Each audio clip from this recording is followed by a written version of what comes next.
Mestiza Podcast presenta Política y Verdura, un análisis jaurechiano de la agricultura familiar, con Gustavo Tito y Cintia Vidal. Hoy vamos a hablar de ¿y si le damos una buena jubilación de la agricultura familiar? Sí, Cintia, ahora está en el tapete el tema de las jubilaciones, los recortes, digamos, es como que se está peleando por un aumento mínimo, hubo represión, y siempre pasa eso cuando hay ajustes, ¿no?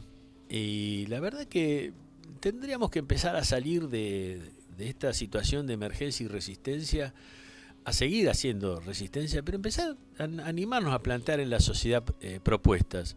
Porque si no, digamos, si no te entra la soncera, como diría Jaureche, de que bueno, sí, las jubilaciones no se pueden aumentar porque no hay plata, ¿viste?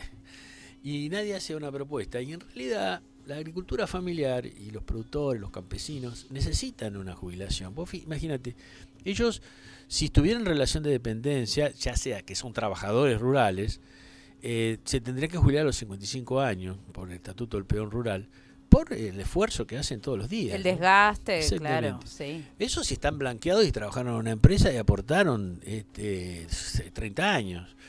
Muchas veces eso no sucede, y menos en la agricultura familiar, donde él genera su propio autoempleo.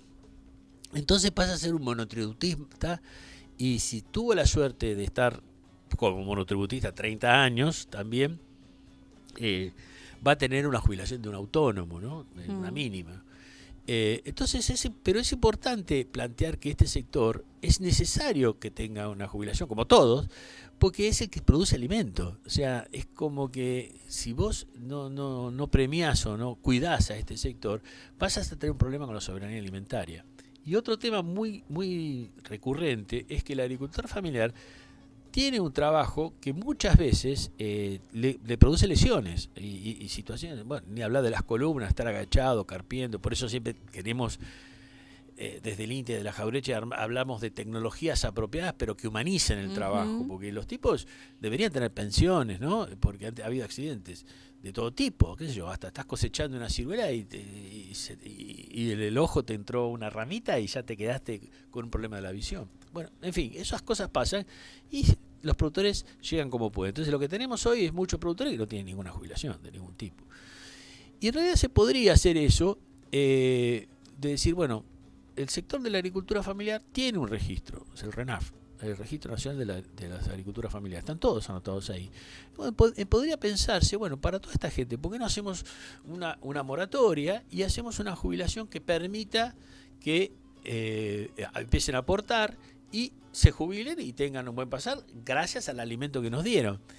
Cualquiera te va a decir, ¿de dónde se saca la plata? Bueno, de muchos lados se puede sacar la plata.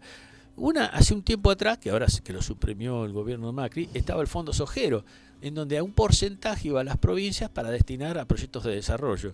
Bueno, de ese Fondo Sojero se puede sacar un porcentaje para la agricultura familiar. Y la otra cosa que me parece interesante es el tema de la deuda, ¿viste? Yo no sé por qué no se le planta al Fondo Monetario y le dice, bueno, ¿cuánto es? 10.000 millones que te tengo que pagar. Bueno, 10.000 millones menos un millón no te lo pago hoy, te lo voy a pagar al final, porque eso me lo quedo para darle la jubilación a la agricultura familiar, que me va a dar alimentos, ¿viste?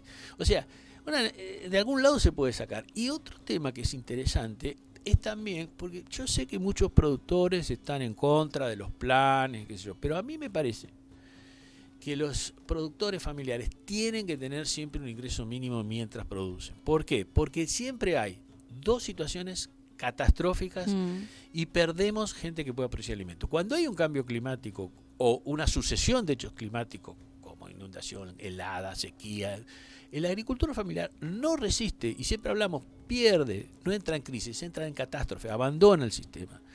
Esa es una. Y la otra es, como es tan dependiente, cada vez más, si la van a abrir tanto la economía, la agricultura familiar va a depender mucho de las crisis financieras. Va a haber clientes que no tienen trabajo y no le van a comprar, y va a haber insumos cada vez más dolarizados. Entonces necesita un ingreso mínimo constante.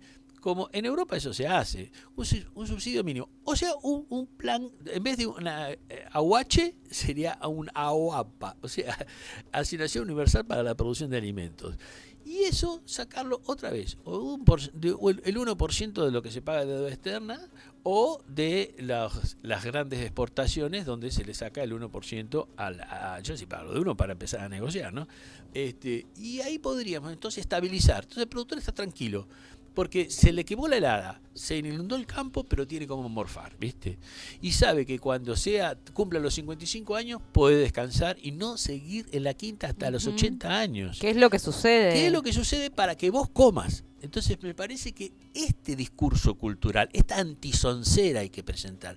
No es que no hay que hay que ajustar por la jubilación y todo se tiene que ajustar. No, eso es una soncera. Hay sectores, nosotros defendemos la agricultura familiar, va a haber los sectores de todos que van a defenden. Ojalá. Pero justamente nuestro sector necesita ayuda por esa dualidad que tiene. Genera empleo, genera arraigo, es geopolíticamente interesante por su ubicación, sobre todo en los periurbanos, y genera alimento sano para los mercados de cercanía, cosa que te permite una estabilización y una mirada a largo plazo. Por eso, empecemos a animarnos a la batalla cultural, a darla. Esto es necesario, vamos por esto. Por eso le pido a los diputados y senadores que nos están escuchando y a los concejales que entren a hacer ordenanzas y leyes de esto y se fijen dónde está la guita para que esto se pueda autovacar. Y esto va a ser beneficioso, va a generar empleo, va a ser una inversión que hace el país. ¿Y existen planteos similares o que tengan algún punto de conexión? Porque entiendo que además es una decisión política esto, ¿no? Sí. El pensar en el futuro, en este caso, de productores y productoras familiares que en algún momento se van a jubilar. Sí, y que lleguen de la mejor manera posible. Exactamente. En realidad, la economía social está planteando, todos los actores de la economía social están planteando eso, digamos, que la gente tenga un ingreso universal, un ingreso básico para producir. Lo que yo agrego el plus de pensar que la agricultura familiar te da el beneficio de los alimentos. Y por otro lado, también te va a dar la posibilidad del recambio, porque la juventud va a ver que de alguna manera tiene un horizonte posible, que puede jubilarse y tiene un ingreso constante como para seguir en el campo. Porque uno de los problemas que tenemos es que el pibe ve, mi viejo está que no da más. No tiene ni una jubilación. La plata la vio... Está con lo justo y lo diario también. Y lo diario. Yo no voy a hacer esto y me voy a la ciudad a buscar un empleo cualquiera, que está bien, pero...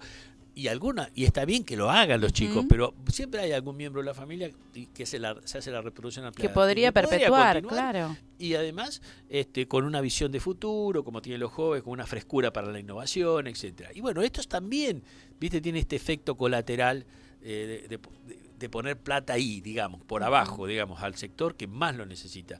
Entonces, y planteos similares, antiguamente nosotros teníamos el monotributo social agropecuario. ¿Qué significa? El Ministerio de Agricultura en ese momento pagaba la parte que le correspondía al fisco, y entonces el productor tenía un monotributo social y tenía la obra social automáticamente y el aporte, y se lo bancaba la Secretaría de Agricultura Familiar, porque no necesitaba el productor que no se endeude.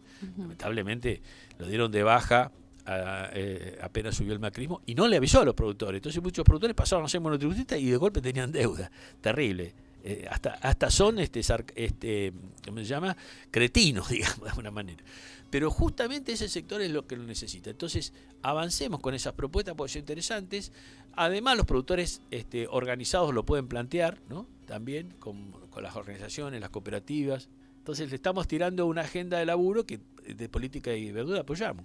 ¿Y hoy cuál es la situación de productores y productoras? En general no tienen ningún tipo de amparo.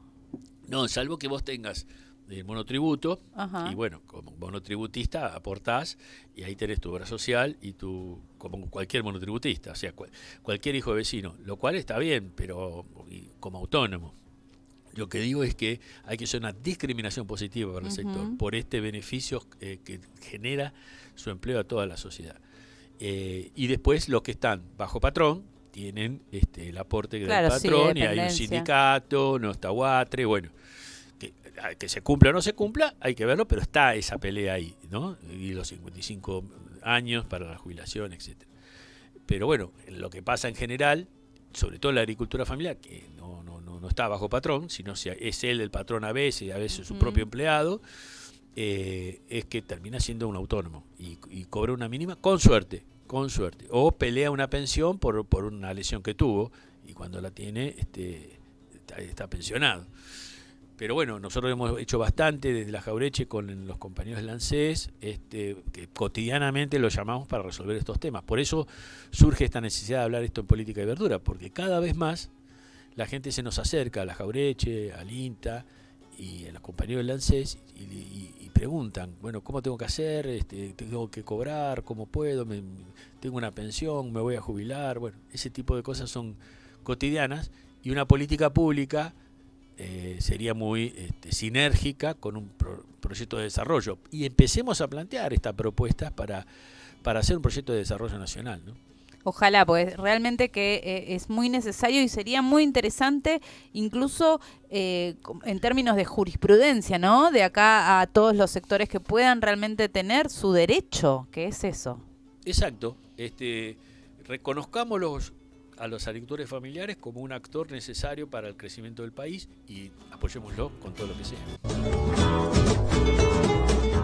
Producción de Mestiza Radio, la radio de la Universidad Nacional Arturo Jaureche.